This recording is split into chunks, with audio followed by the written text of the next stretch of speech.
శ్రీ సత్యసాయి జిల్లా ధర్మవరం పట్టణంలో ఎంఆర్పీఎస్ నాయకులు మాట్లాడుతూ ఎంఆర్పీఎస్ ఆవిర్భావ దినోత్సవం సందర్భంగా 1996న నలుగురితో ఉద్యమం మొదలైంది.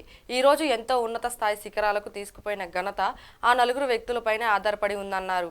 గత 30 సంవత్సరాల క్రితం మందకృష్ణ మాదిగ దండోరా అనే పేరుతో అన్ని వర్గాలకు న్యాయం జరగాలని, అట్టడుగు వర్గాలను చైతన్యపరిచే విధంగా చేశారని అన్నారు.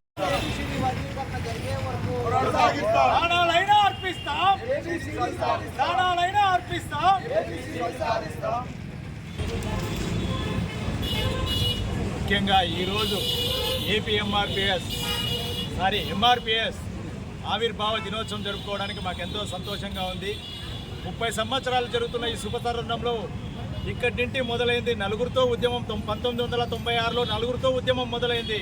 అది శ్రీనివాసులు గారు, తిరుమలేషు, లింగరాజు గారు, కేశగాల వెంకటేష్ అయిన నేను, ఈ నలుగురితో ఈ ఉద్యమం ఇక్కడ మొదలైతే ఈ రోజున ఉవ్వెత్తున ఎగిసిపడేలాగా ఎంతో ఉన్నత స్థాయికి శిఖరాలకు, అత్యున్నత శిఖరాలకు తీసుకొని వెళ్ళిన అది రూపాంతరం చెంది ఎంఆర్పీఎస్గా మాదిగ రిజర్వేషన్ పోరాట సమితిగా రూపాంతరం చెంది అయితే ఎస్సీలోని 54 ఉపకులాలు కూడా సమానంగా లబ్ధి పొందాలనే ప్రధాన ఉద్దేశంతోనే ఈ ఎంఆర్పీఎస్ ఉద్యమం చేపడతా ఉంది.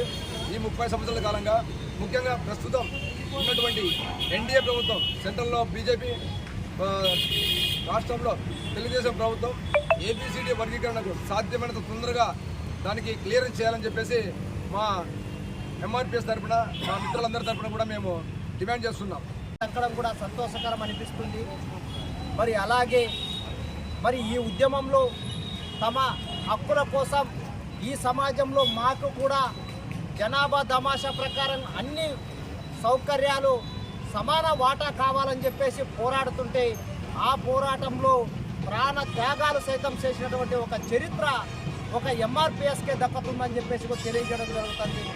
మరి ఎంఆర్పీఎస్ వర్గీకరణ కోసం 30 సంవత్సరాల కాలంలో సుదీర్ఘ పోరాటం చేస్తూ ఎంఆర్పీఎస్ కళ ఆకాంక్ష నెరవేరడానికి ఎంతోమంది మాదిగ బిడ్డలు తమ శరీరంపై కిరోసిన్ పోసుకొని, పెట్రోల్ పోసుకొని ఆత్మ బలిదానాలకు కూడా సిద్ధమయ్యి ఒక ప్రత్యేక రాష్ట్రం కోసం పోరాడినటువంటి త్యాగం ఏ రకంగా అయితే ఉంటుందో అదే రీతిగా దానికి దీటుగా ఎంఆర్పీఎస్ కూడా ఆత్మ బలిదానాలకు కూడా సిద్ధపడుతూ ఇప్పటికి కూడా పోరాటం చేస్తుందంటే ఈ పోరాటాన్ని ఆదర్శంగా తీసుకొని దేశంలోని అన్ని వర్గాల ప్రజలు కూడా సమాన హక్కులు వాటా కోసం పోరాడాలని చెప్పేసి కూడా ఆవిర్భావ దినోత్సవం సందర్భంగా తెలియజేయడం జరుగుతుంది.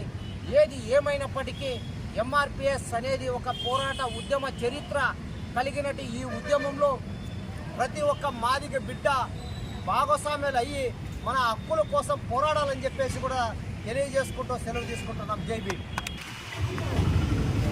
ఎంఆర్పీఎస్ వాళ్ళకి ఒక న్యాయవాదిగా, ఒక లీగల్ అడ్వైజర్గా ఎంఆర్పీఎస్లో ఉన్న ఏ సభ్యునికి ఎటువంటి కష్టం వచ్చినా లీగల్గా వాళ్ళకి సహాయం చేయడానికి ముందుంటారని వాళ్ళు తెలియజేస్తున్నారు.